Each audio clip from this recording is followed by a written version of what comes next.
Good? Yep. Hello, thank you for joining me for this persuasive presentation for professional speaking. No justice, no peace is a rally cry of those protesting injustice in the world. A rally cry that has been critiqued at two extremes. On the one hand, people filling in the blanks might say this is a cry, a call of violence, insinuating that without justice we will give you no peace. On the other hand, people are saying it's a call of the heart, filling in the blanks and saying without justice I can feel no peace. It is rumored that this rally cry is an abbreviation of sorts from the original quote by Martin Luther King. There can be no justice without peace, and without peace there can be no justice.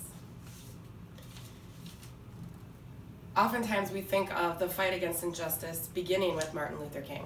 However, this is far from the case. Clarence Darrow, an American attorney and leading member of the Civil Liberties Union, began his career in a small town. However, once establishing a role as a general attorney for the Chicago and North Railway, he was faced with the injustice and struggles of the union leaders in that time. He left his corporate position of what I assume was pretty cushy to fight on behalf of these union leaders. He's more well known, been put in the books, so to speak, for a trial referred to or called Tennessee versus Spokes, where he defended a high school teacher who was teaching evolution in the public high school classroom, and Tennessee sued him for being in violation of state law for teaching evolution. Although that's far from his claim to fame, in my opinion, he became one of the first iconic labor lawyers. When he was doing that, he also campaigned against child labor and capital punishment. He then went on to practice criminal law, where he is thought to have defended the damned, so to speak, murderers, people on death row, fighting for equality and justice for all people. However, just with Clarence Darrow, who did not begin this fight against injustice, nor did Martin Luther King, the fight for injustice is not over either. I introduce you to Bryan Stevenson, a public interest attorney and founder of the Equal Justice Initiative.